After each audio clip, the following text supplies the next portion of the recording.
Donald John Trump was born in the Jamaica Hospital, Queens, New York City on June 14, 1946 at 10:54 a.m. Eastern Daylight Time. About a year later, on October 31st of 1947, New York City was turned over to the United Nations along with all of its people. All of New York City, not just the UN complex in Manhattan. The United Nations headquarters district is the complete and whole of New York City along with all of its people. For more information about the takeover of New York City by the United Nations, see Episode 4, United Nations, the Fourth Sovereign City-State of New York City. It's up there with the Vatican City, the City of London, and the City of Washington, D.C. Just as Washington, D.C. is not a part of the United States, neither is New York City. Both D.C. and New York City issue their own birth certificates separate from the states and outside of the United States. Donald Trump was born in New York City and has a New York City birth certificate. Donald is not a U.S. citizen. He is a United Nations international resident and technically isn't eligible for U.S. presidency, just as D.C. residents aren't eligible for U.S. presidency either. Trump is only eligible for presidency using outdated definitions of the United States and the United Nations. If the United States eliminated the United Nations and annexed all New York City residents, then and only then would Trump be eligible for presidency. Besides that, there is a second important point. How his campaign was funded has a glaring anomaly that needs addressing. Let's follow the money. His campaign spent approximately $322 million, and some statistics say more.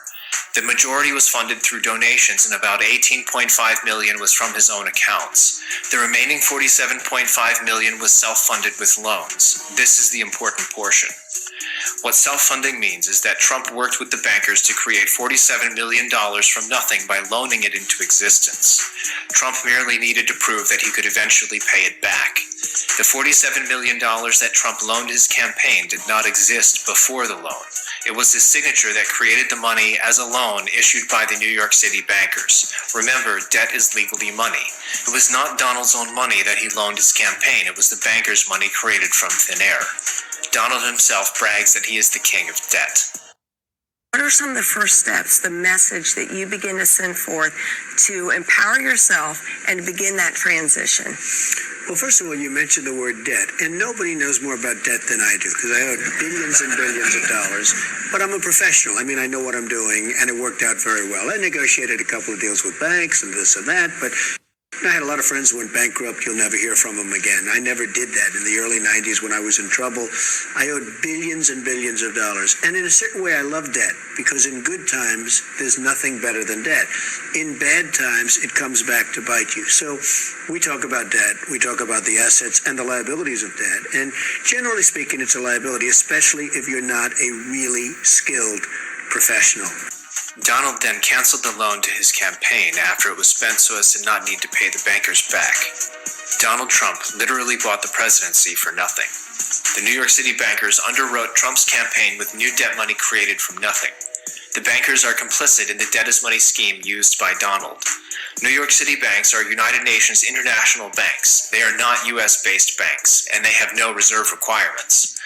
The New York City banks are allowed to create any amount of debt that they want for them and their friends, particularly the New York Federal Reserve. This self-funding with new debt money created by loans is not unique to Donald Trump. Many prominent Democrats and Republicans, such as Hillary Clinton and Mitt Romney, use this debt loan money trick when they need more campaign cash. The bankers support such schemes because they profit immensely by rehypothecating the credit as an asset for their own profits, regardless of cancellation. The banks don't have any skin in the game for any loan that they make. The International Monetary Fund, Bank for International Settlements, and the City of London operate the debt is money franchise, which permits zero reserve ratios for the creation of new debt money by loans. Furthermore, the Trump empire was the subcontractor for various services for his campaign. In essence, paying himself the money that the bankers created from loans. Trump personally profited from running his campaign as a business, giving himself the money created from thin air to buy the presidency. And this is all completely legal for any candidate to loan their campaign money from nothing and then kill. Debt is speech, according to Citizens United versus the Federal Election Commission. Trump merely used his First Amendment speech to create debt speech. You also have the right to loan yourself debt from nothing and then not pay it back. It's a constitutionally protected First Amendment right to create debt speech. It seems to be the only real speech that is truly protected by the First Amendment of the Constitution. The corporations pretending to be governments and countries are required to accept it by virtue of it being our protected right. It's how Donald Trump bought the presidency for nothing and even paid himself to do it. If Trump can loan himself debt money to buy the presidency and then cancel the loan, it's certainly good enough for the rest of us to do as well. If it's legal for Donald to create debt to pay his bills, so can we. First Amendment debt speech is something we can and should be exercising. And lastly, a rat fact.